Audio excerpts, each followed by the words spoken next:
TVT के Facebook मंच पर आप सभी का स्वागत है। आदि गुरु शंकराचार्य जी की जयंती पर सत नमन। इनका जन्म एक गरीब मलयाली ब्राह्मण परिवार में सन 788 ईस्वी में केरल के आधुनिक एर्नाकुलम जिले में कलादी नामक के गांव में हुआ था। उनके पिता का नाम शिव गुरु था, जो कि शास्त्रों में प्रवीण थे, और माता का नाम आर्यम्बा था। कोई संतान नहीं हो रहा था, तब उन्होंने भगवान शिव से एक पुत्र प्राप्ति की प्रार्थना की और उनकी प्रार्थनाओं का के रूप में एक बालक के रूप में इनका जन्म हुआ। शंकर मुश्किल से 7 वर्ष के थे जब उनके पिता का निधन हो गया था।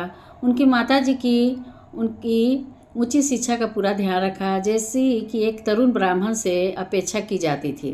शंकर एक असामान्य बुद्धि के मालिक थे। बहुत छोटी उम्र से ही सन्यासी बनने की ठान ली थी। इससे उनकी माताजी बहुत दुखी हुई।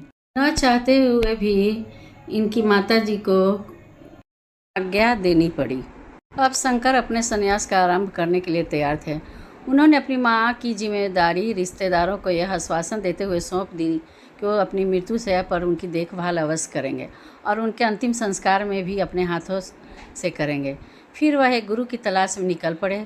शंकर हिमालय पर्वतों के बीच बद्रीनाथ के पास एक आश्रम में आचार्य गोविंदपाद से मिले, जो कि उनके भावी गुरु थे। स्वामी गोविंदपाद ने उस युवा आकांक्षी से प्रसन्न होकर उनको दीक्षा देकर सन्यासी बना दिया। शंकर ने अद्वैत का दर्शन शास्त्र सीखा और बाद में इस का खूब प्रचार प्रसार किया। उसके बाद वो काशी अर्थात वाराणसी चले गए, जहाँ उन्होंने भगवद गीता, ब्रह्मसूत्र और उपनिषदों के ऊपर टिप्पणियाँ लिखी। तब उन्होंने शिव और विष्णु के भजनों का जाप करना शुरू किया और अपनी माँ की निर्भय होकर मौत का सामना करने में मदद की। जब शंकर ने अपनी माँ की अंत्येष्टि क्रिया करनी चाहिए तो ब्राह्मण समाज ने उनका विरोध किया, क्योंकि प्रचलन के अनुसार एक व्यक्ति के सन्यासी बन जाने के पश्चात उसके सभी पारिवारिक संबंध समाप्त हो जाते हैं।